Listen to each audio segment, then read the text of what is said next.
Calling all cars. A presentation of the Rio Grande Oil Company.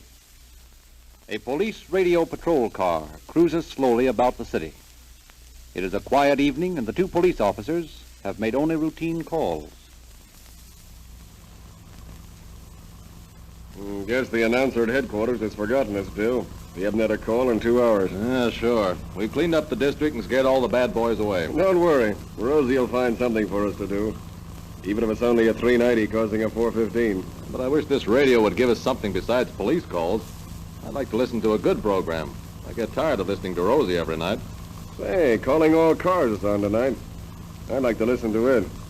They're doing one of the boss's cases. Nope, my lad, we're on duty. And the closest you'll get to the Calling All Cars program is that tank full of Rio Grande cracked gasoline in back of it. I guess that's right. Rio Grande can't say that we listen to their program and then don't use cracked gasoline. You know, I hear that Rio Grande has a lot of contracts with California and Arizona cities. They tell me that Rio Grande cracked gasoline is used in more police cars and emergency equipment than any other brand. All I know is that we use only Rio Grande cracked gasoline for all police cars. And a darn good thing, too. There's no question about it, Ed. Those Rio Grande boys put out the liveliest gasoline in these parts. I'll back this old cruiser up against a racing car when she's full of Rio Grande cracked. Hold it. Here comes a call. Los Angeles Police, calling all cars. Attention all cars. Broadcast 54. Description of robbery suspects. Number 1, an American, 40 years. Brown hair, brown eyes. Has a Roman nose. Wearing a gray cap. Number 2, about 32 years. Fair complexion, blue eyes. These men blew the safe in a laundry in Venice last night. Watch for them, boys. That's all. Rosenquist.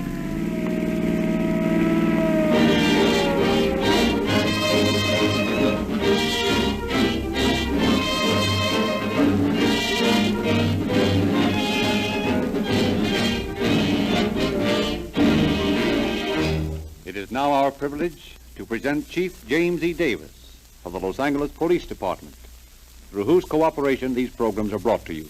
Chief Davis. Good evening, friends.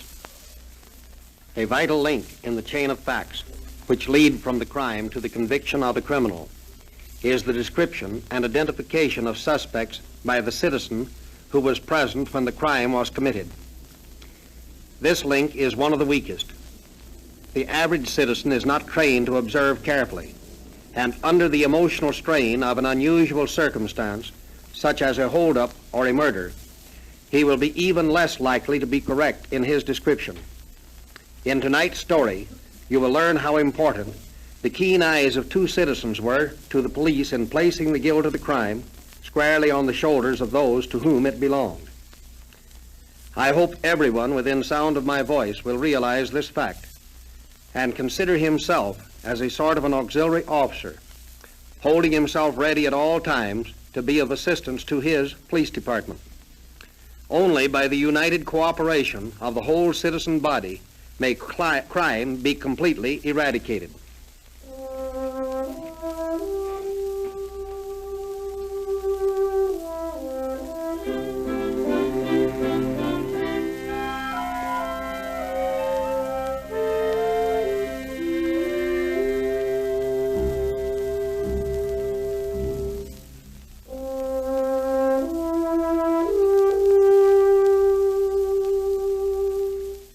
In the early morning hours of April 13th, 1929, the night watchman of a large laundry in Venice is bent over a machine, making a minor repair when he hears a sound.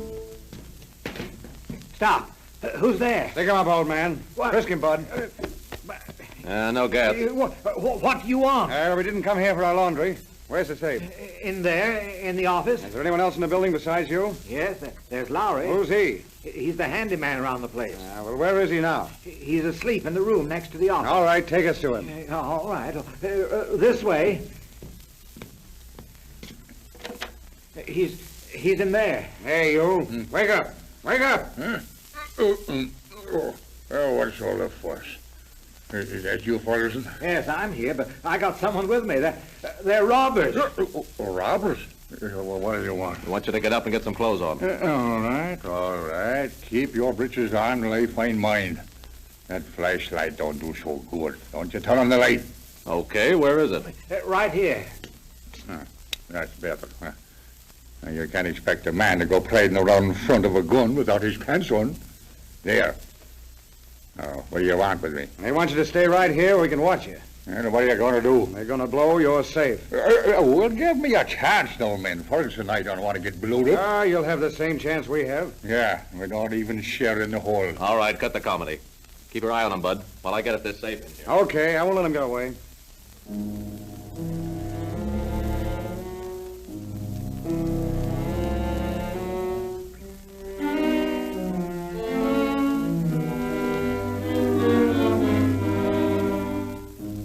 For 15 minutes, while the one bandit drills a hole in the safe and packs it with nitroglycerin, the other chats with his two prisoners in the next room.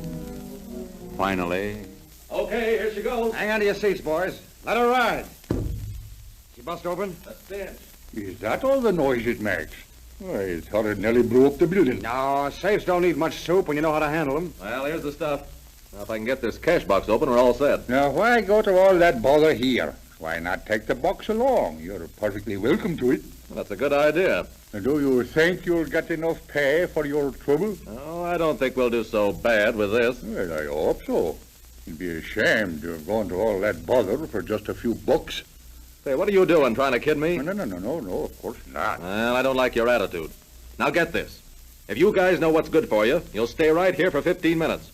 By that time, we'll be in Santa Monica. You sure you don't mean Culver City? No, I don't mean Culver City. Come on, Bud, let's get out of here. And remember, you two, stay where you are for 15 minutes. So long. We ought to call the police. Not me. I've lived a pretty long life by staying out of trouble. And I've been looking at the business end of that revolver long enough for one night. I'm going to do just as they say. I'm sitting tight for 15 minutes.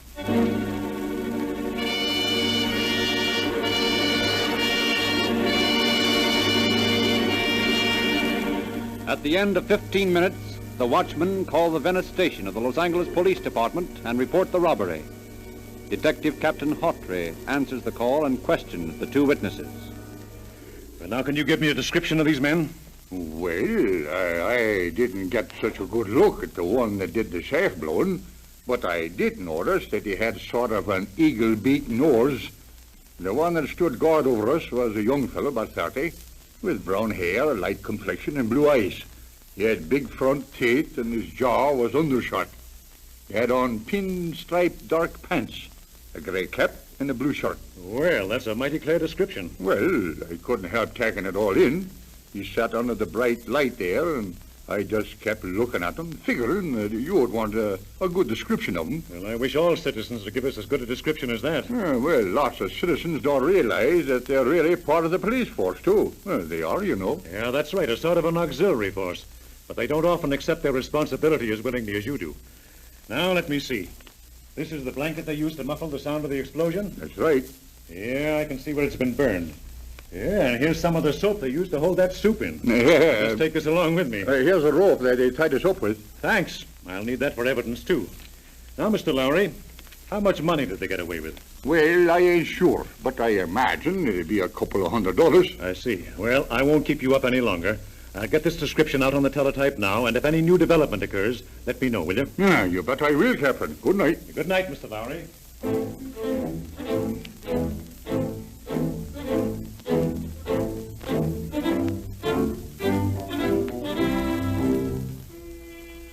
Having broadcast the description of the bandits, Captain Hawtrey gets a few hours' sleep. But early the next morning, he is summoned to the laundry by Mr. Lowry, who promises him some very important information. The two men meet on Washington Boulevard, just outside the laundry. Good morning, Mr. Lowry. What's on your mind? Well, in the first place, this Japanese fella lives on Narcissus Avenue behind the laundry. Came over to this morning when he heard about the robbery and told me that last night when he was coming home, he saw a Ford parked near the house with two men in it. And when his headlights picked him up, they ducked and drove off. I see. Well, what else? Yeah, come along with me down the street to this lunch counter. Well, who's there? Well, I was in there for breakfast this morning, and I told Mrs. Baker, the proprietress, about the robbery. And she told me about something suspicious that occurred there last night. Yeah? Well, what was it? We'll let her tell you. Here you are. Come on. Well, here I am back again, Mrs. Baker. I brought Captain Hawtrey with me. He's the detective on our case. Oh, well, pleased to meet you, Captain. Tain't very often we get prominent people like you in this little place. Mr. Lowry tells me that you saw something suspicious last night. Well, yes, I did, Captain. I was in here last night making myself some sandwiches before I went to bed. You know, I like a little snack before I turn in. Makes me sleep better. Oh, yes, well, you see, I'd closed up so I didn't turn on the lights. I could see what I was doing from the street light shining in. And, well, while I'm spreading away, a sort of delivery truck pulls up in front of the place. And I thinks to myself, now that's funny that a delivery truck would stop in front of a closed place of business at this time of night. And while I was thinking that, a Ford touring car drove up behind the truck and stopped. Now, the man in the delivery truck took a package out from under the seat cushion and carried it over and put it in the Ford. Then he came back and took out 2 or 3 smaller packages and stuffed them in his pocket, and then both men got into the Ford and drove away, leaving the delivery wagon out front. Did you get the license number of either car? Well, no, but there was a sign on the side of the truck. What did it say? It said, Straight Run Delivery Service. Wait a minute till I get that down. Straight Run Delivery Service. Of course, I don't suppose all this has anything to do with that robbery up the laundry. It's silly of me to mention it, I guess. No, I don't think so, Mrs. Baker. I think you've done us a great favor, and I want to thank you for your help. Oh, well, thank you, Mr. Chief. And if you boys are around this way, don't you forget that I make awful good apple pie.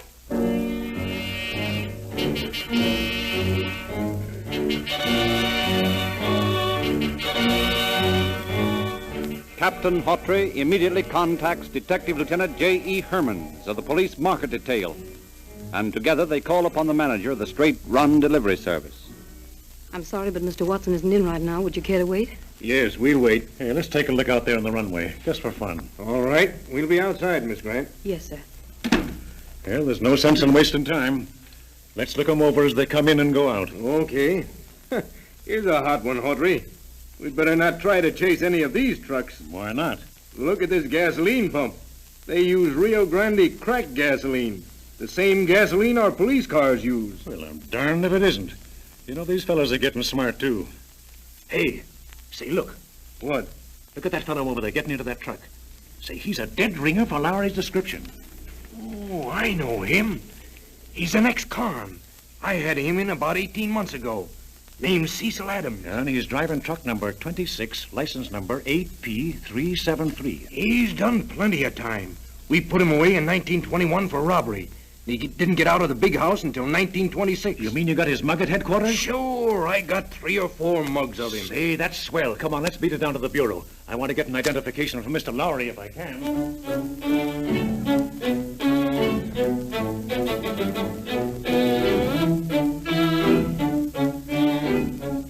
Hawtrey obtains 3 pictures of Adams and shuffles them with several pictures of various other criminals. Then he calls on Mr. Lowry at the laundry. Well, Mr. Lowry, we'd like to have some more help. Well, anything I can do, sir, I'd be glad to do. Yes, I know you will. Now, Mr. Lowry, I have here several mugs of criminals. Will you look through them and see if you can recognize the man who held you prisoner last night? Sure, be glad to. This looks a little like him. Now, let's see. No, none of these is him. Hey, wait a minute. Here's another picture of him. Hey, you got 3 pictures of the same guy here, Captain. And that's the guy is the man you're looking for. Thanks, Mr. Lowry. That's what I figured. But I wanted an identification from you.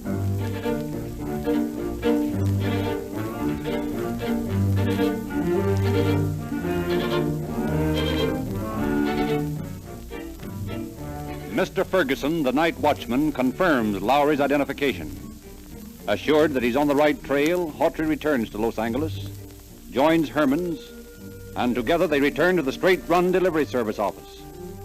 Truck 26 is parked by the curb. So to prevent any suspicion, the police officers park some distance away.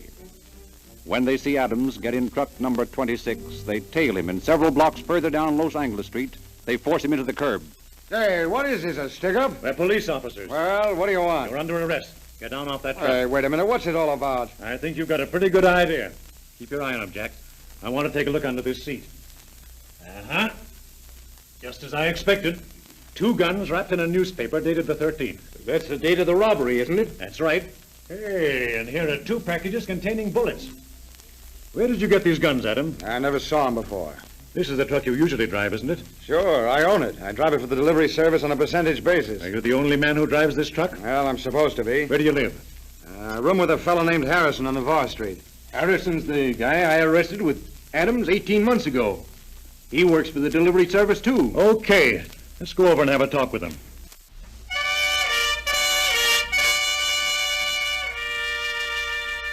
You're Harrison, aren't you? Yeah, why? Well, we're police officers. We've just arrested Cecil Adams for robbery, burglary, and safe blowing. And he told us that he lived with you. And we believe that you were his partner on that job the other night. What about it? Well, that bum hasn't been inside my house for 2 weeks. He's got no right telling you he was living with me. But he did live with you. Yeah, but he and my wife had a fight a couple of weeks ago. She threw him out. Where were you on the night of April 13th? 13th? Saturday. Well, on Saturday night, I was making deliveries in Alhambra. I can prove that by my receipts. Besides, I took my wife and baby along with me. We got home a little after 9 and went to bed. And I'll tell you what we'll do. We'll all ride out to your house and check that story with your wife.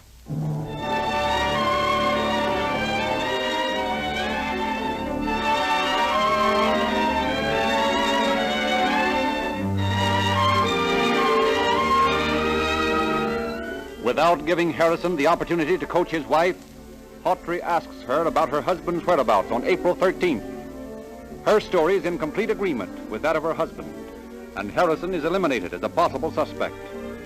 He expresses himself willing to aid police in discovering Adams' present residence and leads them to the house of Adams' brother on West 52nd Street. As the police car pulls up, a man enters a house across the street.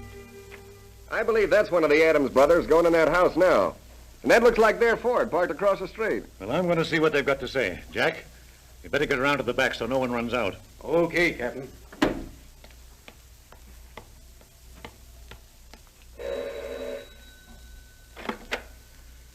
Your name, Adams? My name is Otis Adams. What can I do for you? I'm a police officer. We're making an investigation regarding your brother Cecil. Well, Is that your Ford across the street? it is. Does your brother Cecil have the use of that car? He does. Did he have it last Saturday night? I don't know. I can't remember. He uses it whenever he wants to. Now, listen here, Adams. That's only a couple of nights ago. You'll remember that far back. Did your brother have that car Saturday night? Hey, look here. If you think I'm going to make any statements incriminating my brother, you're all wet. We'd have to search this place, Adams. Go ahead. You won't find anything.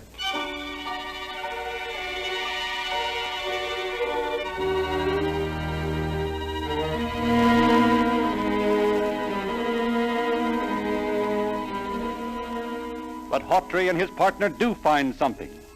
In the garage, keys to which have been obtained from Otis Adams, they discover an electric drill wrapped in part of a newspaper dated April 13th and a coil of rope similar to that discovered at the laundry. They face Adams with their finds. Where did you get this drill, Adams? I never saw it before in my life. Yeah, and how about this rope? I never saw it either. Huh? Where does your brother Cecil live? Somewhere out near Huntington Drive. I don't remember the Now, address. that's a lie, and you know it. He hasn't lived there for 2 weeks. Well, if he doesn't live there, I don't know where he lives. Isn't it a fact that he lives across the street at 1019? If it is, I don't know it. And isn't it a fact that you live there, too, and only take your meals here with your other brother and his wife? All right. You don't need to answer that. Your brother Charles just told me so out in the kitchen. Come on. We'll take a look at that Ford of yours.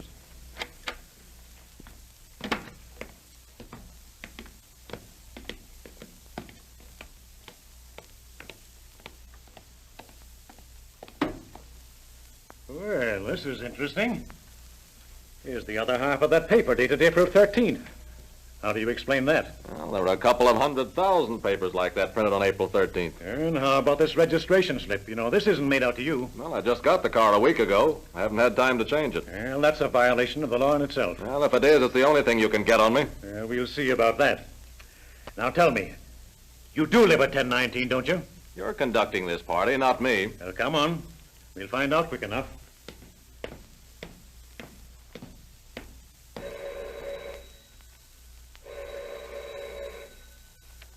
Well, I guess we'd better try some of these keys from your keyring. Well, this one looks as if it might work. Well, good guess. Oh, Senor Adams, pardon me. I was just coming to the door. It's all right, ma'am. Does this man live here? Si, senor. The two brothers, they room here with me. Good.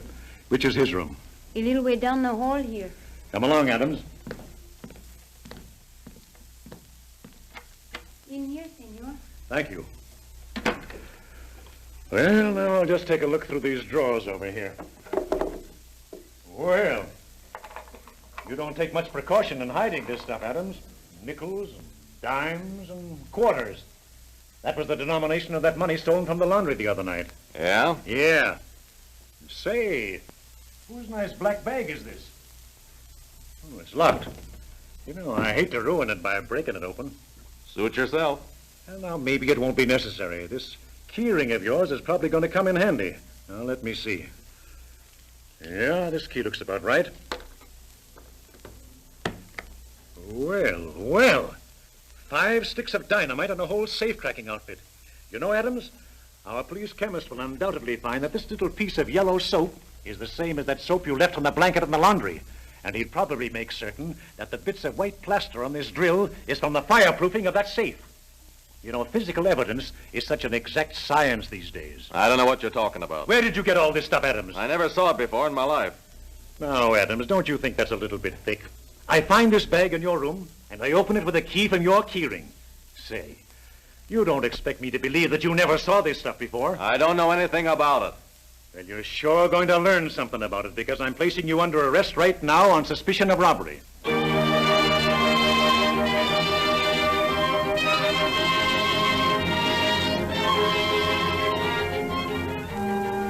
Otis and Cecil Adams refused to admit or deny their guilt, refused to answer any questions. California law rules that refusal to deny guilt constitutes an admission thereof. Therefore, the two brothers are formally charged with robbery, burglary, grand theft, and burglary with explosives. The next day, Hawtrey interviews the two. Now, boys, we don't care whether you confess or not. We've got an unbeatable case against you. We found those guns in your possession, as well as the jimmy and the brace you used on that job.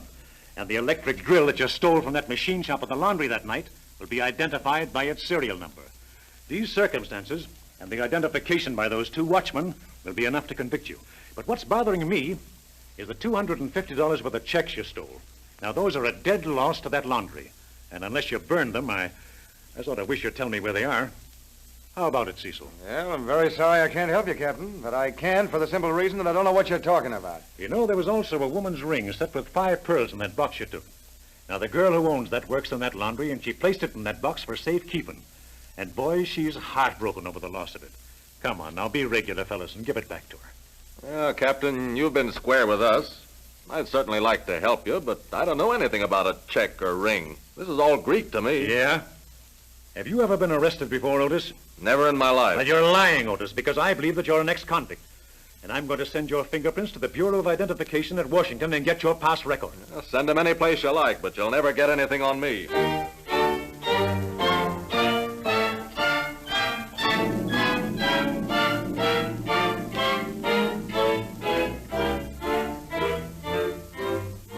Washington replies to Hawtrey's request for information that in 1909, Otis Adams, under the name of James Kennedy, had been sentenced to serve 10 years in the state penitentiary in Waupun, Wisconsin, for burglary and safe blowing. In 1917, he went to Leavenworth for blowing a post office safe in Illinois. On the day of the preliminary trial, Hawtrey receives Adams, alias Kennedy's Bertillon card and photographs. While the trial is getting underway, Hawtrey seats himself beside Adams in the courtroom and shows him the pictures. Hey, Otis, have you ever seen this bird before? Gee, he looks like a Slovak, doesn't he? You're Slovak? No, of course not.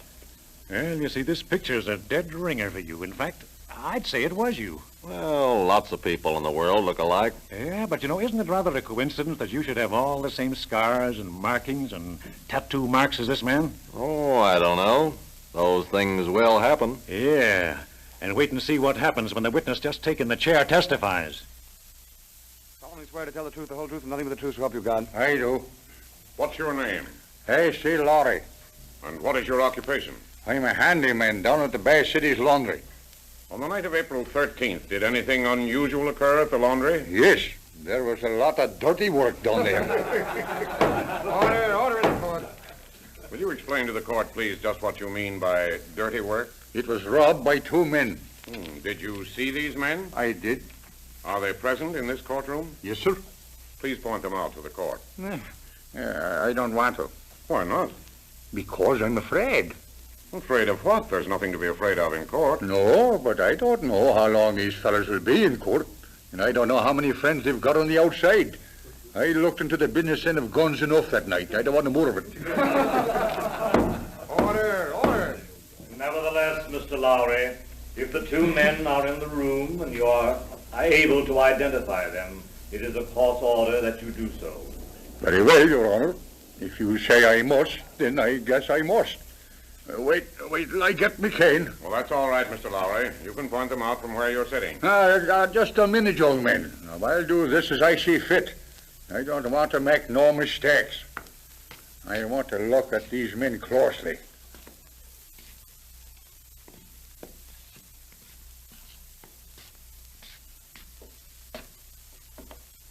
All right, young men. I'm ready now. Good. Now, will you point them out, please? Well, that man sitting next to Captain Hawtrey is the man who drilled the safe that night. And the man sitting at the end of the table is the one who sat guard over us. Thank you, Mr. Lowry. Your witness. Thank you. Now, Mr. Lowry, will you please describe the clothes worn by the 2 men on the night of the robbery?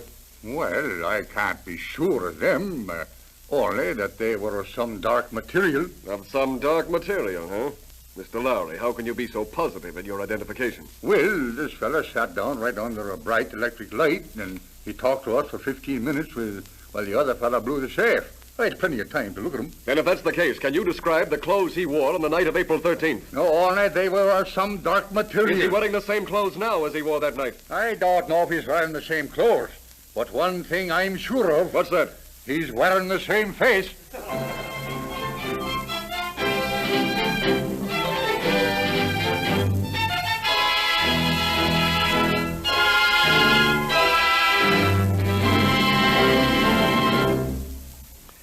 As the officers piled up their formidable mass of evidence against the Tasserton brothers, they received a distinct surprise when, on June 17th, they went into court, pled guilty, and admitted their prior convictions. Each was sentenced to Folsom Penitentiary for from 7 years to life, and in view of the prior convictions against them, they must spend at least 18 years behind prison bars. Thank you, Chief Davis. Ladies and gentlemen, more and more independent service stations are now featuring Rio Grande cracked gasoline. Sales of Rio Grande are growing faster than any other gasoline sold in this territory. Most Rio Grande users, we know, are listeners to Calling All Cars. You have heard us tell you on these programs why Rio Grande cracked gasoline is specified by so many cities for their police cars, fire engines, and other emergency equipment. We have promised you police car performance in your own car if you would try Rio Grande cracked gasoline. Thousands of you accept this invitation right after every broadcast of Calling All Cars. And our records show that you come back to Rio Grande stations again and again because you find that you really do get greater speed, greater power, and more economical mileage. To you regular Rio Grande users, thanks for your loyalty. And to you listeners who have not yet felt the thrill of police car performance in your own cars, well, there's a Rio Grande dealer in your neighborhood.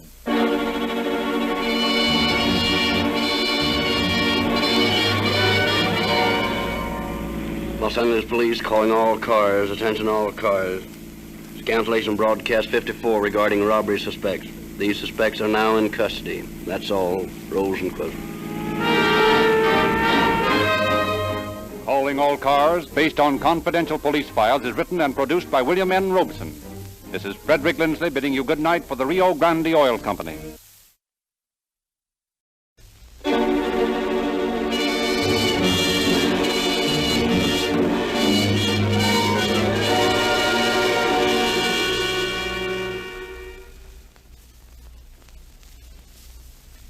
Calling all cars, attention all Tuolumne County Sheriff cars, broadcast number 55. A murder at the Tuttleton Schoolhouse, suspect unknown. That is all.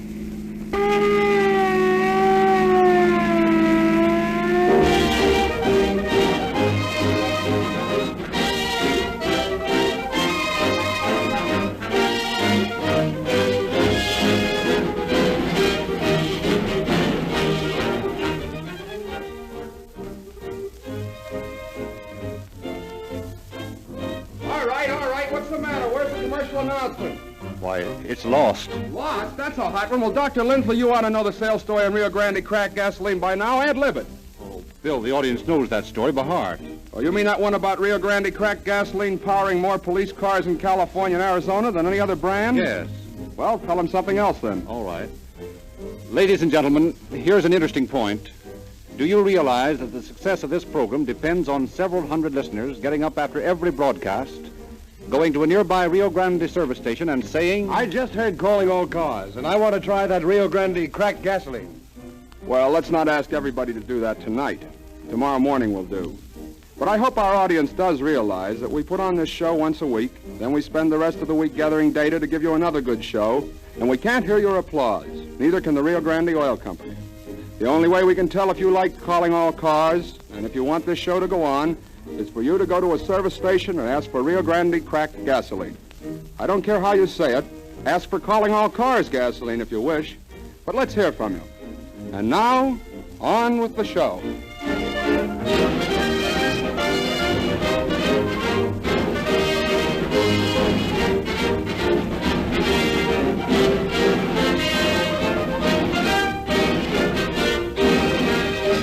It is with great pleasure that we now introduce the man under whose direction the investigation of tonight's crime was conducted.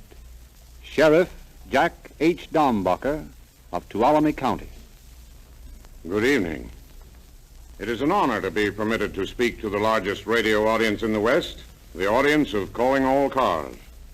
I have listened with keen interest to the cases of those fine peace officers, Jim Davis, Bodie Wallman, John Black, and others which have already been broadcast.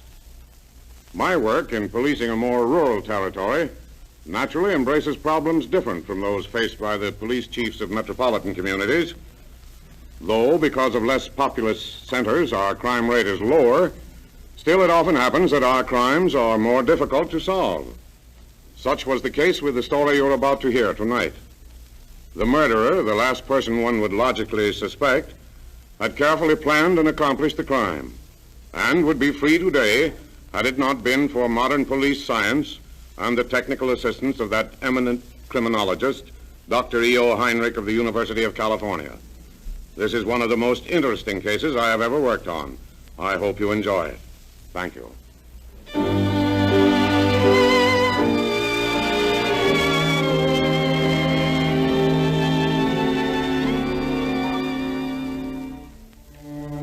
It is late afternoon, some years ago in Tuttletown, a small community in Northern California. Hank Turner is sitting in his parlor, waiting for his son to return from work in the lumber mill. Hank is annoyed about something and pays scant attention to the day-old San Francisco paper he is idly scanning. He hears footsteps and the knob turning in the door. That you, Herb? Yes, Pat. Come in here. Come in. Well, what's in the paper today? Nothing. A letter come for you today. Oh, yeah? Where is it? There on the table. Well, that's Jim Dandy. Mind if I go up to my room and read it? Yes, I mind. Sit down, boy. I want to talk to you. What is it, Pap? That's the second letter that's come for you in 3 weeks. And both of them come from that there town in Texas. Well, what of it? That woman's still writing to you. Well, what if she is? We talked that all out, Herb. I ain't going to have you marrying up with some woman you hear from to one of them there matrimonial agencies. They only have the best people at that agency. Best people? How do you know? She sent me her picture. She told me all about herself. Yeah, and she told you she had a brat. She's been married afore. But she's divorced. Divorced. Yes, and God-fearing people don't get divorced. They stay married. Why, Pap, in New York and in Hollywood, lots of people get divorced. That ain't no sin. The church frowns on it. It ain't right. It ain't decent. Alma's decent. A lot you know. If she couldn't be a good wife to one husband, how do you know she'd be a good wife to you? She writes a mighty pretty letter. Now, that won't bake no bread. Well, I'm in love with her. In love with her? Why, you ain't even seen her. You're in love with a picture. In love with some scrawls of ink on a piece of paper. You ain't old enough to know what love is. I'm going on 27, Pap. I was 35 before I married your ma. I know what I'm talking about. You ain't much more than a shirt-tailed brat yet. Look here, Pap. You got to make up your mind sooner or later that I'm a man.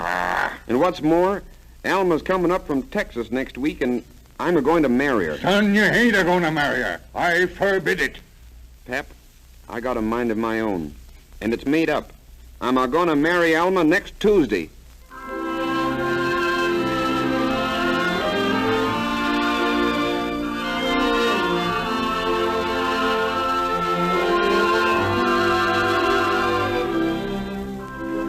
With the determination of a young man in love, Herb carries out his threat, meets his mail-order bride in San Francisco, journeys with her to Reno, where, reversing the usual procedure, he marries her on November 12, 1927. 2 days later, Herb brings his bride and her young son back to Tuttletown for the parental blessing. Pap, this here's Alma. I'm pleased to meet you, Mr. Turner. Can I call you Paul? What? You see, Pap, we was married up to Reno yesterday. Married, eh? I thought I forbid it. Well, Pap, you know the saying is, love will find a way. And where be you figuring on living? Why, I thought as how we'd light here for a spell. You take a lot for granted, don't you, boy? I'm mighty willing, Paul Turner. I learned my keep doing the housework, and I can cook right well, I too. told you, boy, I wouldn't. Alma's awful willing, Pap. Why don't you let her stay? Well, I guess we could do with another hand around here. Your ma ain't got as much get up and go as she used to have. Then you give us your blessing, Pap? I ain't a-saying as how I do.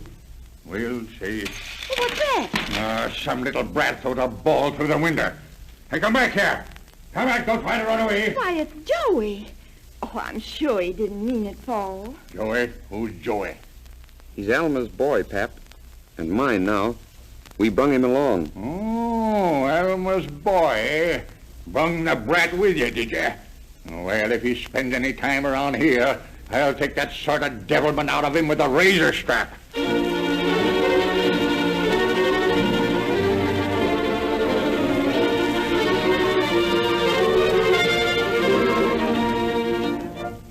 Hank Turner's attitude does not change, and poor Joey is the object of his step-grandfather's constant criticism. Whenever Alma objects, Herb, once the first flush of love has subsided, sides with his father. 2 years of constant wrangling over the subject of the boy create a strange circumstance in the Turner household.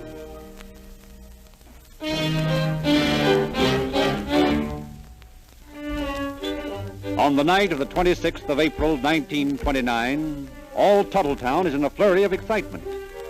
In the rough board schoolhouse, a dance is being held. From the cow ranches and from the gold camps, the countryside flocks to the social.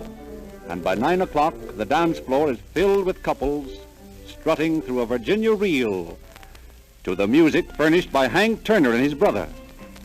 Outside, Herb sulks in his car. What's the matter, Herb? Ain't you coming into the social? No, don't feel like it. How come? Oh, me and the old woman had another battle. Ain't getting along so good, huh? Oh, I guess we get along as well as the next ones. I reckon all women are alike. Yeah, you know how it is, Herb.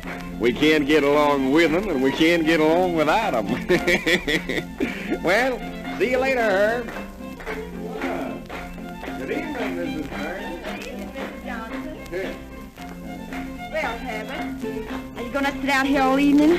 I told you I didn't want to come to this monkey shine. It looks mighty funny when a woman's husband won't come in and dance with her. I can't dance, and you know it. Well, you'll catch cold sitting out here. And I brought you some coffee. It ought to warm you up. Thanks. How late are you going to stay? As late as I want to. Well, Mr. Turner, you feel like going on the dance? Oh, yes, thank you, Mr. Johnson. Suppose we do take a turn or two. Right nice gathering tonight, ain't it? Sure is. My, it makes me feel young again to be dancing. Young again. Why, shucks, Mrs. Turner, you're stealing chicken. Oh, Mr. Johnson. Sure thing.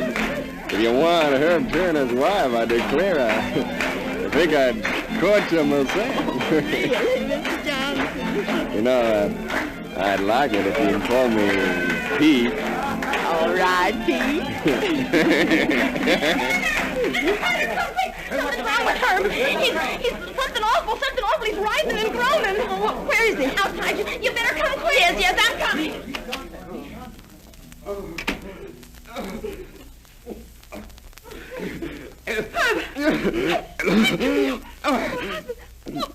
Say somebody do something. Call a doctor, please.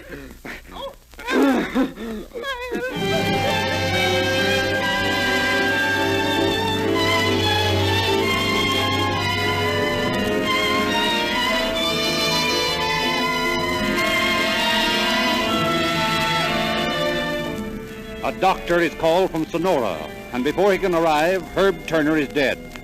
The sheriff is called.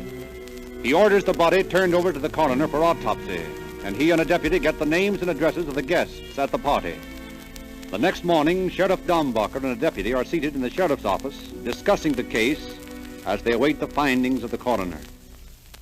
You know, Ed, I'm positive that guy was murdered. Yeah, well, what makes you so sure? All you have to go on is circumstantial evidence. I realize that. But I think we can find the murderer and convict him on that evidence. We've got the cup that the victim drank the coffee from and this empty vial I picked up near the car last night. What was in it?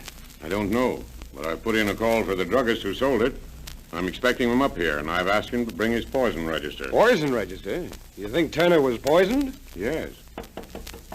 Come in. I'm Edward Swallow. You sent for me? Yes, Mr. Swallow. Sit down, please. You brought your record of poison sales? Oh, yes, sir. It's right here. I have here an empty bottle from your drugstore. There's a number on the label, 1263.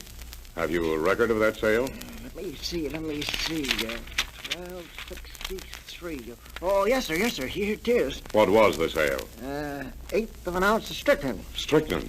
What did I tell you, Ed? Well, still, that doesn't prove anything. Well, when I find an empty poison bottle and a dead man within 6 feet of each other, I begin to put two and two together. Who did you sell this strychnine to, Mr. Swallow? Mrs. Joe Williams, sir. She said she wanted to poison a dog that had been killing her chickens. Do you know this Mrs. Williams? Have you ever seen her before? No, sir. Would you recognize her if you saw her again? Yes, I think I would. That's fine, Mr. Swallow. We may call upon you for an identification. Now, if you let me have the page out of your register that has Mrs. Williams' signature on it, I couldn't let you do that, sir. The law says I must keep the record. Well, I'm the law, Mr. Swallow. Yes, sir, but I... The reason you're required to keep a record of all sales of poison is to be of assistance in just such cases as this. Yes, sir, I suppose that's so. Well, very well, then. Here's the page.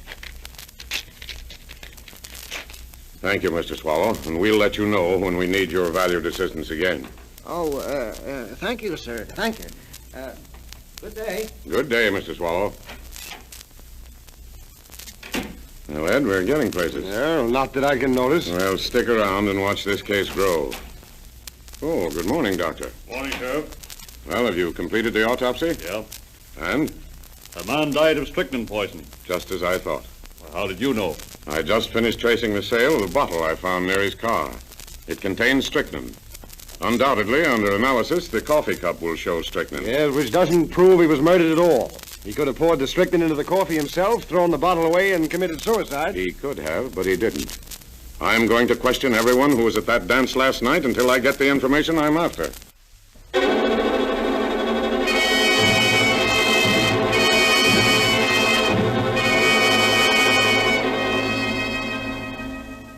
Painstakingly, Sheriff Dombacher questions the guests who had attended the Tuttletown dance. He learns from witnesses that Alma Turner had carried the fatal cup of coffee to her husband. He learns that at least one person saw her stirring the cup in a dark corner. Then he interviews a Mrs. Ruby Carter. Mrs. Carter, you were at the dance the other night? Yes, sir. I understand that Mrs. Turner took a cup of coffee out to her husband shortly before his death. Is that right? I believe she did. Did you see her carry the cup out to him? Well, not exactly. But I was sitting near the door talking to some friends, and Mrs. Turner came by with a cup of coffee in her hand. Someone bumped her, and she spilled some of the coffee on my best red silk dress. She spilled some of the coffee on your dress? Yes. Oh, it wasn't her fault, really. But I couldn't help feeling put out about it. The dress is ruined. Have you got it here? Why, yes. It's in the cupboard. Do you mind showing it to me? No, of course not. I don't see what you want to look at it for. Well, I've got my reasons, Mrs. Carter. Well, just a minute. I'll fetch it.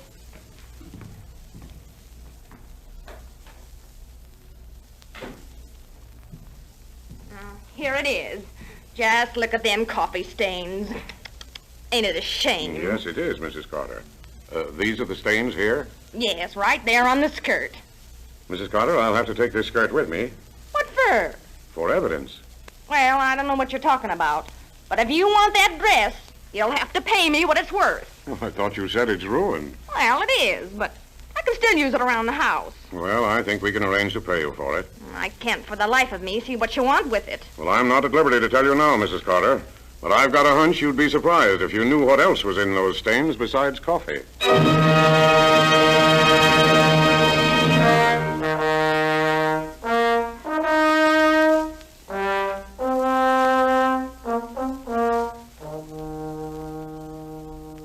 Sheriff Dombacher turns over the evidence he has collected to C.H. Grayson, District Attorney of Tuolumne County.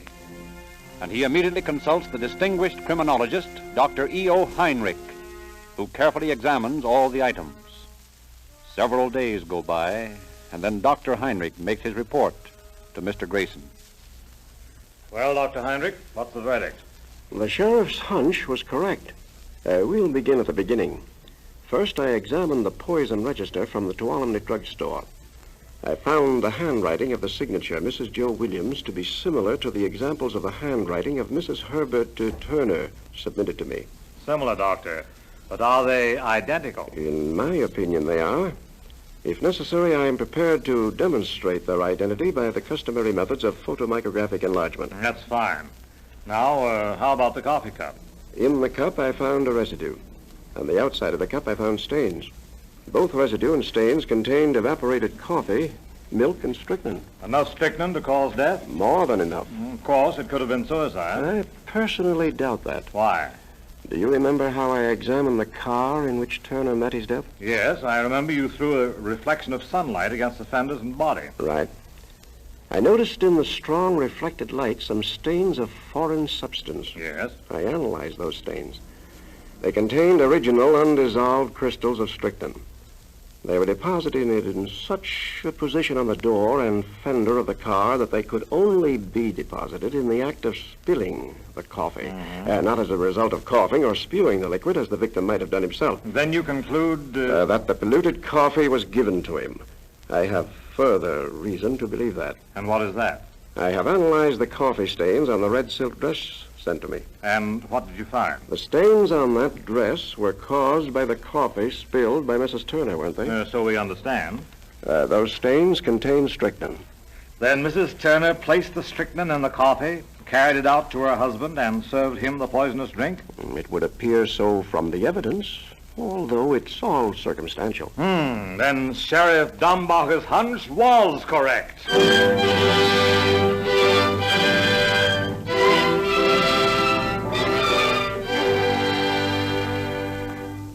Howdy, Sheriff. Hello, Mr. Turner. You found the murder of my boy yet, Sheriff? I think we have. Is Mrs. Turner at home? You don't mean Almy? I mean your son's wife. Well, we thought as how she done it. I always knowed she'd do Herb no good. But high-stepping hearty. Oh, wait a minute, Mr. Turner. I haven't said anything. But Alma did do it now, didn't she, Sheriff? I'm not saying she did or did not. But I want to know whether you'll sign a complaint charging your daughter-in-law with murder. Sheriff, I'll be glad to. Give me them there papers. Here you are. There. That make it legal? Yes. Well, Elmy, Yes, Paul. come out here. You got a visitor. A visitor? Well, who's come to see me, Paul? Is it Mr. Johnson? No, it ain't Pete Johnson. It's the sheriff. He's come to take you to jail for murdering Herb. What? What, you're fooling me, Paul. I ain't a fooling you. Tell her, Sheriff. Mrs. Turner, I arrest you for the murder of your husband. You arrest me? For murdering Herb? No. I didn't kill him. Why, I loved him. He was the only man in my life. No, I'm not guilty. I'm not. I swear I'm not.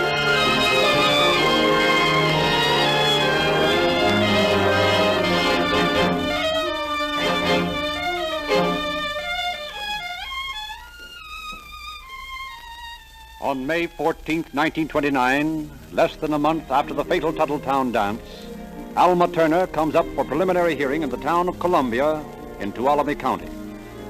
The courtroom is so crowded with curious town folks and ranchers from the surrounding country that the trial is adjourned to an open-air dance floor in the town square. Here, amid a pastoral scene, while calm spring sunshine filters through lazily waving tree branches, while sparrows twitter and meadowlarks sing, a woman goes on trial for her life. District Attorney Grayson presents his damning evidence item by item. After examination of the attending physician and the coroner, he calls Mr. Swallow to the stand. Now, what is your name, please? Edward Swallow. And where do you reside? Tuolumne, sir. What is your occupation? Pharmacist. On the 26th of April, did you have occasion to sell any poison of such a nature that would require the signature of the purchaser? Yes, I did. To whom was the sale made? A person signed the name Mrs. Joe Williams. What kind of poison was purchased? Strychnine, sir. Had you ever seen this Mrs. Joe Williams before? No, I hadn't. Was the signature of Mrs. Joe Williams attached to the record in your presence? Yes, it was. Will the defendant please stand up? Thank you. Mr. Swallow, is the lady who is now standing the same person who made the poison purchase that day? I believe it is. But are you positive? Yes, I am. Thank you, Mr. Swallow. Your witness. Mr. Swallow, I have heard you testify that you are positive the defendant purchased strychnine from you and signed her name as Mrs. Joe Williams. How are you positive? I'm waiting for your answer. I can't answer that. Just you and the purchaser were in the store at the time the poison was purchased. Yes, sir. Now, you cannot tell me the reason why you so positively identify this woman. No, I can't. What was the color of her hair? Tell me quickly without looking. It was brown. Yes, the defendant's hair is brown. But, Mr. Swallow, have you any idea how many other women in the world have brown hair? Have you any idea, Mr. Swallow, how many shades of hair coloration are referred to as brown? Why, no, I haven't. Then how can you be so positive in this identification you've made? Well, I got a small store, and I don't sell poison every day. I remember the people I sell it to. And you are positive that this is the same woman? Yes, I am. That is all. Your Honor, I submit to the court at this time that there is sufficient evidence in my mind to bind the defendant over to trial in the Superior Court, and I will ask that she be held to answer for trial in the Superior Court. Has the attorney for the defense any remarks? We have no evidence to offer, Your Honor. However, I might say at this time, if the court please, the defendant has not been informed of her rights. Neither has she been charged with anything in this court that I know of. I have not seen any indictment or any complaint or anything at all. Your Honor, if my worthy colleague has not seen a complaint, then he has not looked for it. The record is here for him to scan if he wishes to examine it. I feel that the prosecution has shown just and sufficient reason why the defendant should be bound over to the Superior Court for a trial on charge of murder. In view of the testimony just had, it appears to me that the offense of murder has been committed, and that there is sufficient cause to believe that the defendant, Alma Turner, is guilty thereof. Therefore, I order that she be held to answer the same, and that she be committed to the sheriff of the county of Tuolumne to await trial on the charge of murder.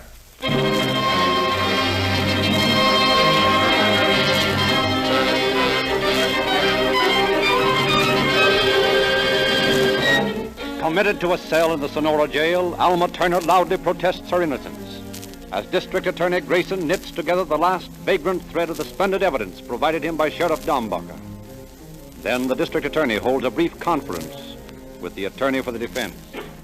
Well, I don't know what defense you plan for your client, but I can assure you that whatever it is, we'll beat you in court. What makes you so certain? I'm so certain that I don't mind telling you some of the points you'll prove before the jury. What are they?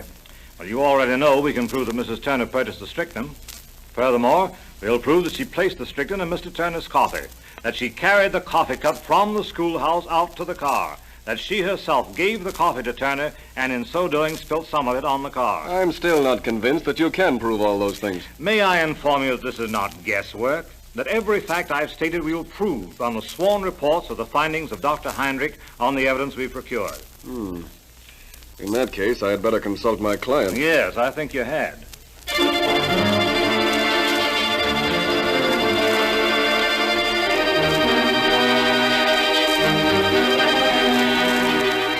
On June 4th, following the consultation between Alma Turner and her attorney, she is led before Superior Judge Warren.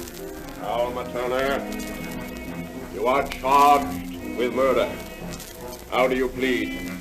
Guilty. And 5 days later, in spite of her last-minute plea that she had entered a suicide pact with her husband, Alma Turner, pale, frightened-looking, young and small, faces Judge Warren again. Solemnly, he pronounces sentence. Court believes that the defendant, Alma Turner, should be required to suffer the full penalty of imprisonment for life. And the court recommends to the Board of Prison Directors and also to the Governor of California that if application for parole or pardon is ever made, that it be denied. The court, believing that this was a cold-blooded, premeditated murder.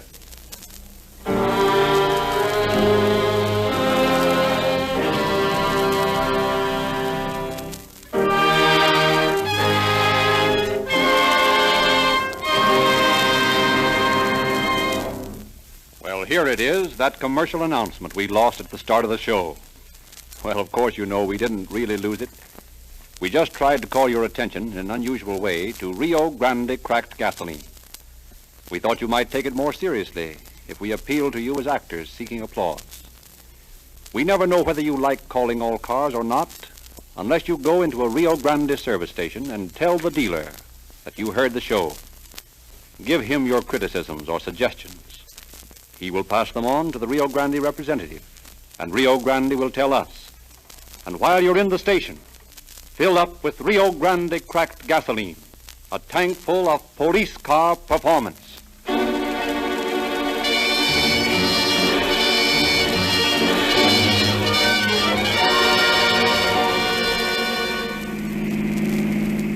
Calling all cars, attention all cars, attention all to all the sheriff's cars. Cancellation of broadcast 55 regarding a murder. Suspect in this case is now in custody. That is all.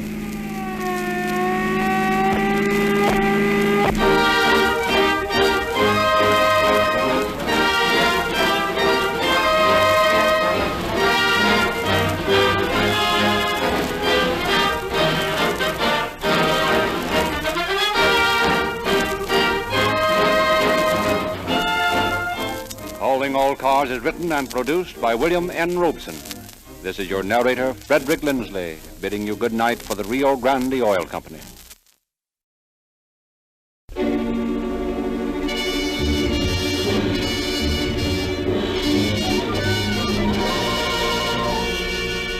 Calling All Cars, a presentation of the Rio Grande Oil Company.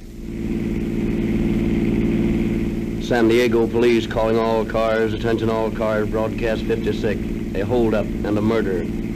Suspect driving a Pontiac coupe, license 1454022. 1454022. Last seen in the vicinity of 4th and B Streets.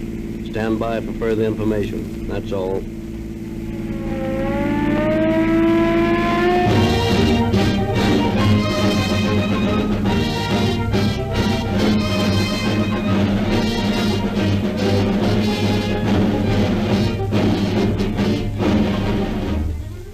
On the busiest street of the West's largest city, streams of traffic speed endlessly by.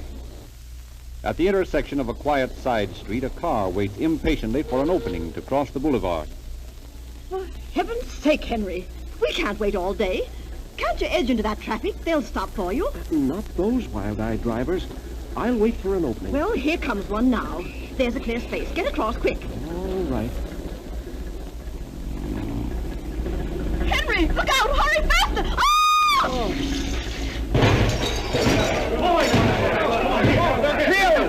Come on, hold that car. Get that man out. All right, make a little room here. Back up, everybody. Let's get these people out of here. Well, how about it, mister? You okay? Yes, I guess so. Marie, are you hurt? No, but it's not your fault I'm not, Henry. Of all the crazy drivers. I couldn't help it, Marie. I tried to get out of the way. The car seemed to stall. It jumped and then it stopped. Well, you're all right now. Step over here where I can make my report. All right, get going. Move along, you. Come on, make a little room here. All right, now you say your car stalled, eh? Just when you were trying to get across in a hurry. You're probably using a lot of cheap gasoline. Maybe it was the gasoline. You ought to use a gasoline you can depend on in emergencies. Is there such a thing? Oh, sure. Look at the punishment our police cars take. We snap them from a crawl to top speed 50 times a day. They used to sputter and jump, too, until we found a gasoline that wouldn't stall in emergencies. Why, what gasoline do your police cars use? Huh? Well, I thought everybody knew that police cars use nothing but Rio Grande cracked gasoline. Oh, yes. Yes. I remember. Police car performance, of course. Sure, you can't save any money using cheap gasoline. I'll bet police cars get more mileage with the Rio Grande cracked gasoline than you do.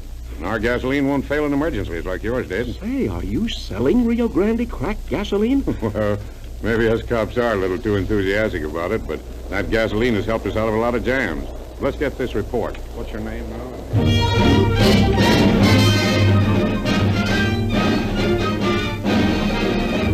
Tonight we are honored to have in our studio as our guest Chief George Sears of the San Diego Police Department, who has a message for you.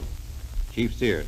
Good evening, friends of the West. This is the first time I've been privileged to address you on this great radio program since I became chief of the San Diego Police Department.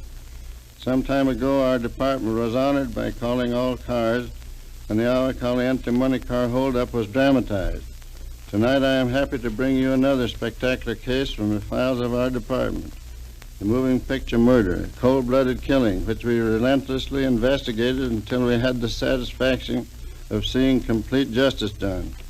It took 5 years to get the second member of the murder duet, but never during those 5 years did our vigilance lag nor our determination weaken. And in the end, we got our man. How we got him, you are about to hear. On with the show.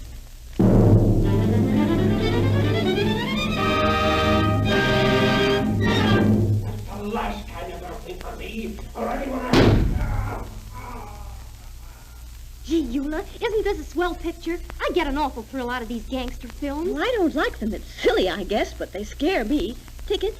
First aisle to the right, please. I never did like guns. Oh, I don't mind them. I like pictures with lots of guns and fights and things in them. Well, I don't. Tickets, please. I ain't got a ticket. I want to see the guy with the dress suit. What? The guy in the dress suit, the manager of this theater. Oh, well, the manager isn't here right now. He'll be back in the morning. Well, that don't do me no good. Who is here? Well, the assistant manager, Mr. Malloy, is in his office, I think. Okay, he'll do. Where's his office? Right up those stairs and then to the right. I'll go up and see if he can see you now. Well, I'll go with you. Oh, here it is. If you'll wait just a minute. Don't worry, I'll wait. Come in. Mr. Malloy, there's a man outside, and he says he wants to see the manager. Well, what does he want? Well, he didn't say, Mr. Malloy, but I don't like the way he's acting. It sounds as if he were drunk or something. Well, send him in, Miss Snyder. I'll soon find out what his trouble is. Yes, sir. Well, maybe Willis and I'd better leave while you talk to this bird. Yeah, Joe. Henry and I will take a stroll around the block. No. Stay here. I don't know what this fellow wants, but it'll probably only take a minute or so to find out. This is Mr. Malloy. Come in. Thank you, Miss Snyder. You may go. Yes, sir.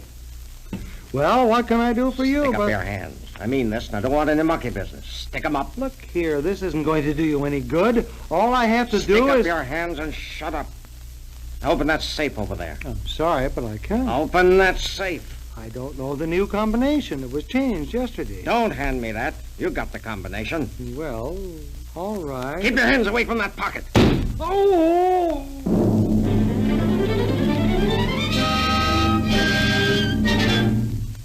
As the mortally wounded assistant manager falls to the floor, the cold-blooded killer wheels, rips the door open, and disappears into the darkness of the theater corridor. Stunned, Malloy's two companions stand horrified an instant. Then Peterson springs to Malloy's side as Gregg rushes through the door, down the stairs and out through the theater entrance, just in time to see the killer jump into a coupe with another man and drive away. Gregg leaps into his own car and starts in pursuit of the fleeing bandit. Down through the middle of the San Diego business district roar the two cars, skinning through traffic, ignoring stop signs. At the corner of 4th and B Streets, Gregg is forced to abandon the chase when traffic becomes too congested. However, he has memorized the license number of the other car, and armed with a good description of the killer, he goes to the police station and reports the shooting. In the meantime, back in the manager's office, Peterson has called the police ambulance and is waiting for it to arrive. Somebody get me another towel. There, you're going to be all right, Joe. Why doesn't that ambulance get here? All right, where is it? Where's the man that's hurt? Right in there, Doctor. Okay. All right, let's take a look here. He's lost an awful lot of blood, Doctor. I tried to stop it, but I'm afraid I couldn't do much. You're right. You couldn't do much with that hole in his neck. Looks like it went right through the jugular vein. Fleming, you and Riddell get a litter and get him over to the hospital as fast as you can. I'm going to have to operate soon, or there won't be any use doing it at all. What do you think, Doc? Will he pull out of it? Well, that all depends on how soon we can get him to an operating table. All right. Clear the passage there. Come on. Make room. Someone keep that mob back until we get out. Wait a minute, Fleming. Wait a minute. Set him down. We can't wait to get him through that crowd. I'm going to operate here. Good Lord, Doctor, you can't do that. You haven't got any facilities. You haven't even a nurse. It's the only chance. He'll be dead in another 20 minutes. Fleming, keep these people back and get a light. Oh, but Doctor, you can't... If you want to help your friend, the best thing you can do is stay here, be quiet, and do exactly as I say. Understand? Yes, sir. All right. Hand me that bag. Here it is. That's right. Fleming, you hold that light over here a little where I can see what I'm doing. There. Wait a minute. I want to ask you people to be as quiet as possible. This man's life depends on all of you. Something. Let's look. Somebody take that woman away from here. Now, if we can just get this jugular tied together. There. Hand me that hemostat. There. All right, boys. That's the best we can do for the present. Let's go. What do you think, Doc? He's got just one chance in 1,000.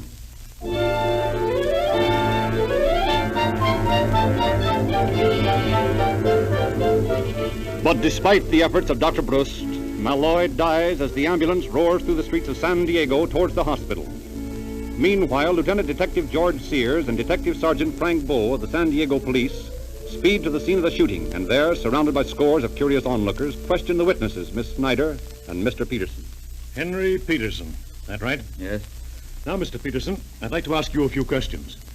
What did the killer look like? Well, I'd say he stood a little under 6 feet. I guess he weighed somewhere around 145 pounds. How old would you say the man was? Well, I don't think he was very old, around 26 or 7, I'd imagine. 26 or 7. Anything about him that might help us identify him? Any peculiar manner of speech or accent or scars of any sort? Why, yes. As a matter of fact, he had a scar of some sort in his upper lip. Looked as though it might have been a hair lip operation. That's good. Now, how was he dressed? Well, he had on sort of a reddish-brown suit. No, I don't think he had any hat. No, I'm sure he didn't. Well, thank you very much, Mr. Peterson. This will be a great help in running that man down.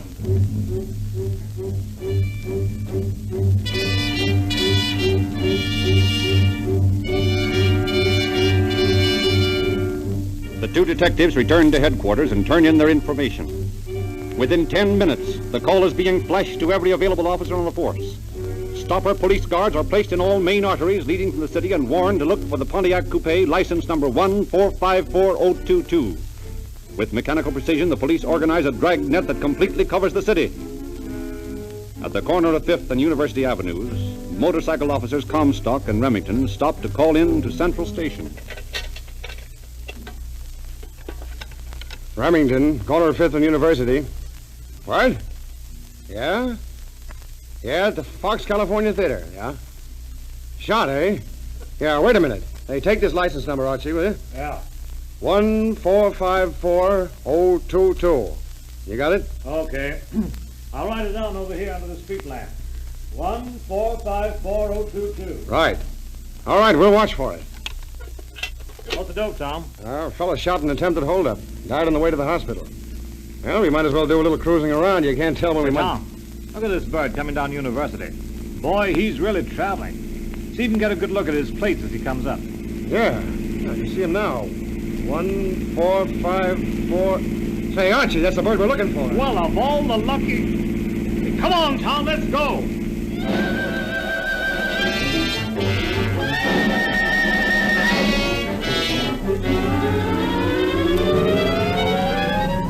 The two officers jump on their motorcycles and start after the fleeing car.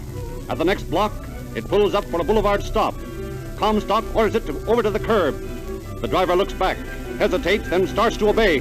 As Comstock climbs off his motor and approaches the car, he's met by a hail of bullets. A sudden shock in his right shoulder, and he spins, grasps for support, and then fails to the street.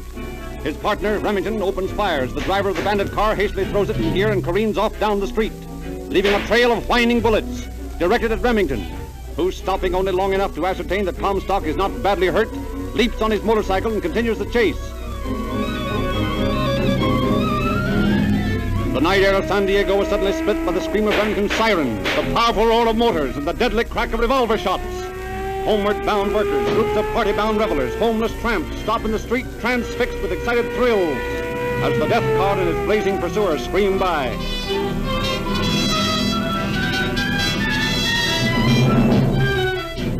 As they near the waterfront, a low fog suddenly blankets the streets, hiding everything in a shroud-like gloom.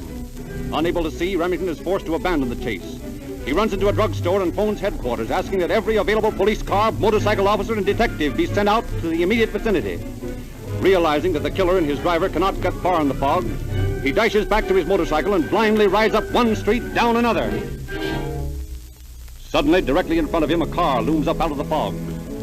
Jamming on his brakes, he climbs out and, gun in hand, approaches it. The car is empty. Remington makes a more thorough examination. It is the deserted murderer's car. In the back seat, he finds a blood-stained cap. His speeding bullets have not all been wasted.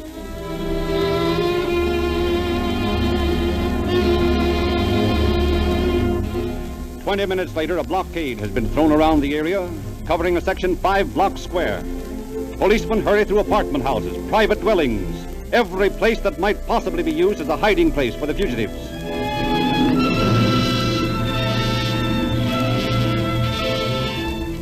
The police dragnet slowly narrows the search down to a cul-de-sac, a canyon-like ravine that runs for a block behind a row of apartments. Searchlights are set up on the edge of the cliff, and while their startled beams stab the fog and darkness with pencils of light, officers beat through the heavy underbrush, clubs in one hand, guns in the other. Behind one of the powerful searchlights, Walter D. Wilson, an ex-serviceman and friend of the police, is swinging the beam of blue-white light back and forth along the edge-like ravine. Standing by him, a companion strains his eyes, looking for any suspicious movement that might mean the killer's hiding place. See anything? No, it's so foggy down here, it'd be a miracle to find anything. Reminds me of some of those nights in France. Yeah. It's cold around here. Wish we had some coffee. Say, Walter, swing that thing over to the right a bit. There, hold it a minute. See something? Well, I couldn't be sure, but it looked like someone moving around. No, probably just a shadow. Nothing moving now. Might as well turn it back where it was. Yeah, I guess it was just my nerves. Kind of gets you standing out here peering into a gully all night. Wait a minute. You see that clump of bushes over there? The beam of my light just swept by it. Shoot the light back there. Wait a minute. I'll pull the gag we used to pull at the front when we were looking for enemy patrol. You keep your eye glued on that spot. I'll swing the light up the ravine and then snap it back there and see if I can surprise them. Okay. All right. I'm up at the end of the ravine now. There he go. There he goes. Making for the back of that apartment house. Hey, boys, there he goes. Into the basement of that brick apartment. Go get him. Okay. Hey, hold that light on him. Come on, it's the side of this hill. All right, boys, let's get him.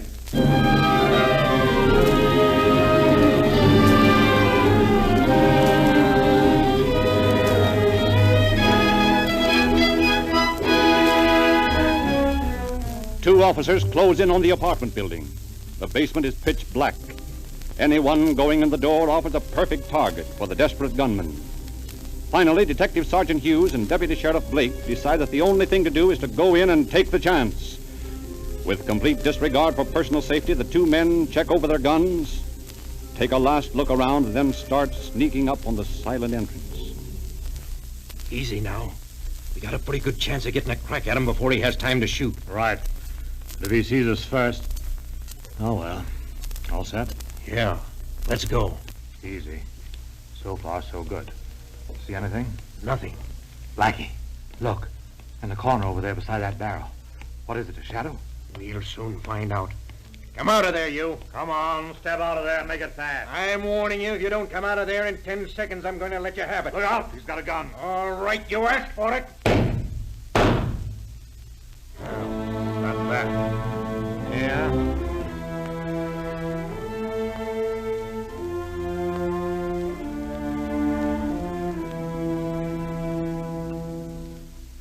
Coroner Schuyler C. Kelly arrives at the scene a short time later and from papers found on the body identifies it as that of Otto Andrews Morrissey, who lives on 8th Street, San Pedro. The appearance of the man, however, does not tally with the description given by the witnesses. This, then, is the body of the killer's accomplice, and the wanted man is still at large. All through the rest of that night, the manhunt continues.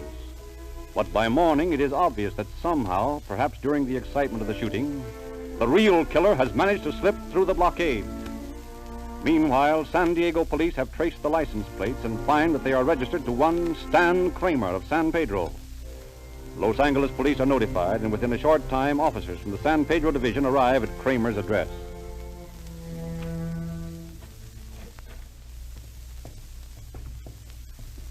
Well, this is the place, all right. I wonder which apartment the guy lives in. I'll ask the manager. Here's her apartment. How do you do? We're looking for a man by the name of Kramer. Stan Kramer. Does he live here? Yes, he's in apartment 203. And is he in? Yes, Mr. Kramer's been ill for the last week. Well, if he's in, we'll just run up and say hello. Come on, Harry. Okay. Sort of lets him out. Been sick for a week. Yeah, well, maybe it's all a stall. You know, I don't trust landladies when they speak English. Well, here we are. Now, on your toes, Harry. Maybe Mr. Kramer won't be so glad to see us. Here, push that bell. Who is it? Police officers. We want to ask you a few questions. All right. Wait a minute. Now, what do you want? You know a fella by the name of Morrissey? Otto Morrissey? Never heard of him. Never heard of him, huh? What kind of a car do you drive? I haven't got a car. I can't afford one. Oh, you haven't got a car, huh? No. And how does it happen that a Pontiac coupe registered to you shows up in a beef in San Diego? I don't know what you're talking about. I haven't been out of this apartment for over a week. You must have the wrong Kramer. Now, listen, there's no use you beating around the bush. If you want to save yourself a lot of grief, you better start talking. I don't know what this is all about. I've been right here in this apartment. All right, Kramer. We know all about that, and we also know all about you. Get some clothes on. We're taking you down to headquarters. Hey, you can't do that. I haven't done anything. Well, then come clean. Isn't it a fact that you do own a car? No. Don't lie to us. You own a Pontiac coupe, license number 1454022. All right. What if I do? What's wrong with a guy owning a car? Well, there's nothing wrong with the guy owning a car, Kramer. The only thing wrong is when that car is used for a hold-up and someone gets bumped off. You're under arrest on suspicion of murder. Oh, wait a minute. I didn't have anything to do with any hold-up. I thought you guys had a bootlegging rap on me. That's why I didn't want to let you in on the fact that I owned a car. All right, then. Tell us all about that car and make it fast and through. Well, I've been doing a little bootlegging just on a small scale, and I have a guy delivering for me. He's been using the car for the last few months whenever I didn't need it. Yeah? Go on. Well, last Sunday he come to me and wanted to buy the car. I wasn't going to use it, so I told him to go ahead. Did he have anybody with him? I don't know. He was alone when I talked to him. What's this helper's name? Say, listen, if I tell you guys all this, is anybody going to know who spilled it? I don't want to get a slug in my back. Well, if you mean Morrissey, he won't bother you any because he was killed in San Diego trying to get away from the police. Otto's dead? Yeah, I thought that'd do the trick. All right, spill it if you know what's good for you. Okay. The guy you want is probably Jim Durant. He was the other guy that borrowed the car. Yeah, that's more like it. Have you got any pictures or anything that might help us find him? I think there's an old passport around here. He used to be a sailor before he got into this racket. Well, suppose you take a look around and see if you can find it. And don't try to pull anything fast on me because I got this coat on you all the time. Okay. That ain't necessary. Well, I'm the best judge of that. I think his stuff's over in that suitcase in the corner. Yeah. Here's all his junk. Let's see. Yeah, here it is. There's some letters and some other stuff here, too. Well, that's swell. It looks like Mr. Durant's days are numbered.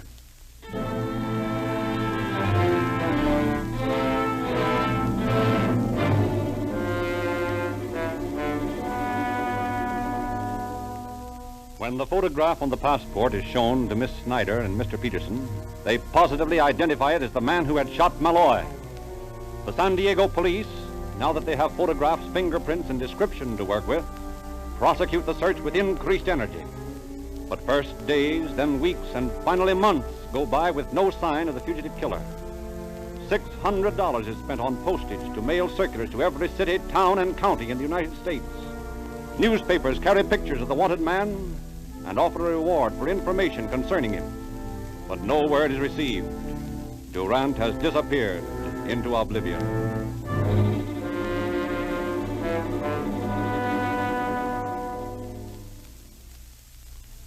5 years pass. It is March 1st, 1933. A little clothier's shop in a small town in Utah has just opened its doors, and the proprietor is sweeping the sidewalk out front when a customer approaches. Morning, Dad. What do you got in the way of suits in this shop, huh? Something snappy. I got just the latest thing from New York, the most beautiful suits you ever saw. Well, let's go and take a look at them. As good as you say, I might buy one. Yes, sir. Come right there. All right, Dad. Let's see some of the snappy New York scenery, you know. Here I got the piece goods that sells anywhere else for $50. I'll let you have it for 30. Oh, nuts. Saw the same thing down the street for 25. Oh, I guess I don't want any of your stuff. Wait a minute, Mr. Waitman. I show you something that you like. I'm cheap. Oh, you couldn't beat it. Here, genuine homespun. Feel the goods, the best you could find for the money. How much? Well, for you, I make it $20. And at that price, I'm losing money on it. But I give it to you if you want it. Well, I'll think it over for a day or so, and if I decide yes, well, it's so. Listen, I'm telling you, you couldn't lose it. All right. I said I'd think it over. Hey, how much are ties over there? Those ties? Yeah. Only 50 cents, and the best in the country. Yeah? Bring them over here. Let me see them. All right. Right away, I'll get them for you. Yes, while you're over there, you might get me some handkerchiefs, too. Colored ones, you know. Sure, you bet. Here, I got some handkerchiefs. You're going to like these. They're blue. It would look good on you. Yeah, not bad. Well, I'll let you know about them when I decide on the suit. But you ain't going to buy nothing this morning? No, I'll see you tomorrow. So long. No, goodbye. Schlemil, you mess everything up and then don't buy anything? So what? I got to straighten up this stock once all over again. Yeah, what's this? There ain't no gloves in this drawer. But I put some there myself this morning. But they ain't here now. Maybe I'm getting absent-minded. But I was positive I put some in that drawer this morning.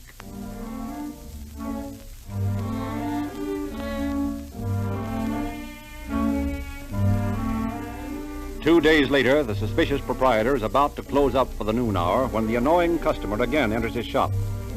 This time, the proprietor, keeping his eye on him, sees the man reach into a drawer filled with tie pins, studs, and collar buttons. Excusing himself for a minute, he goes to the door, beckons to the first man he sees, and asks him to phone the police. He then goes back and stalls the customer until the police arrive. Well, what's the trouble here?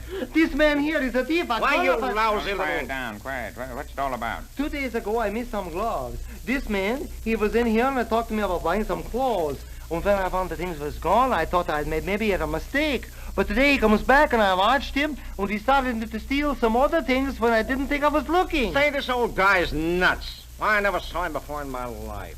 See, I got a good notion to smack you right in the nose, you meddling old... What's your name, mister? Oh, Ralph Hill. Where do you reside? Well, that's none of your business. I don't have to answer any questions. You haven't got anything on me. Well, you're getting mighty hot under the collar for a young fellow who's done nothing. Think I'd better take you along down to the station. You can tell us all about it down there. Hey, listen, you got no right to doing this. I know my rights. All right. You can tell all that to the sergeant. Before you should take him away, officer, could you maybe get back for me those things he just lifted from that drawer?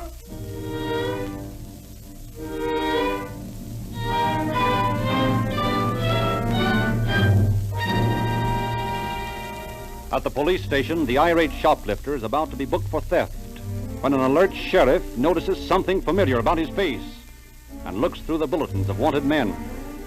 Suddenly he stops before one marked B8078, wanted for murder, James Durant. The end of the long chase is at last reached. The Utah police notify San Diego, and Chief of Detectives Kelly of San Diego Police Department, accompanied by District Attorney Whelan, go to Utah, secure extradition papers, and bring Durant back. In the San Diego jail, the detectives question Durant. Well, Durant, it's been a long chase. You've made a lot of people plenty sore at you. Well, if it hadn't been for that mug in the clothing store, you guys never would have found me. Oh, I think we would. You fellas can stay away just so long, and then you're bound to make a slip. Yours was in taking up the shoplifting racket. Well, I never would have been in this mess if that guy at the theater hadn't made a pass for his gun. He didn't have any gun. That was another of those mistakes I've been telling you about. All he was trying to do was to get the new combination of the safe out of his vest pocket. On the level? Sure, he didn't have a gun.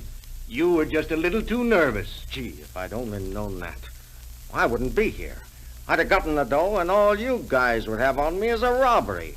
Boy, was I dumb.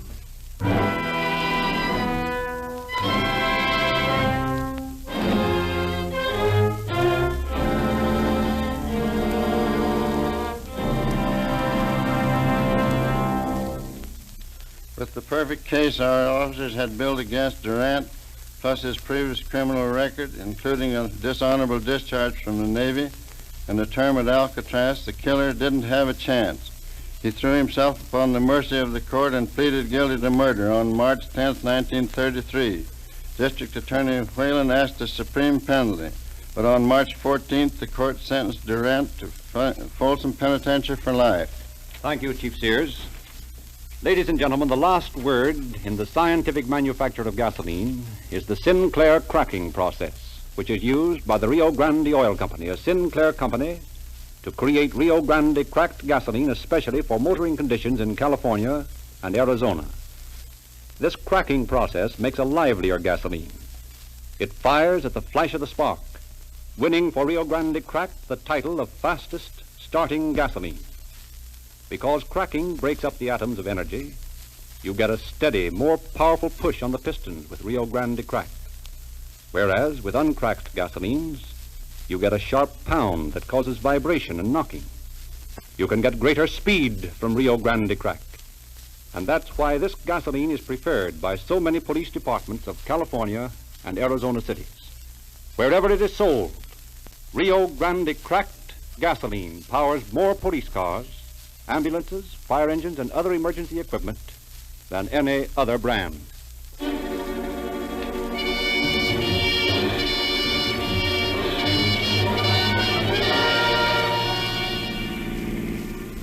San Diego Police calling all cars, attention all cars, cancellation broadcast 56 regarding a murder. Suspect now in custody. That's all.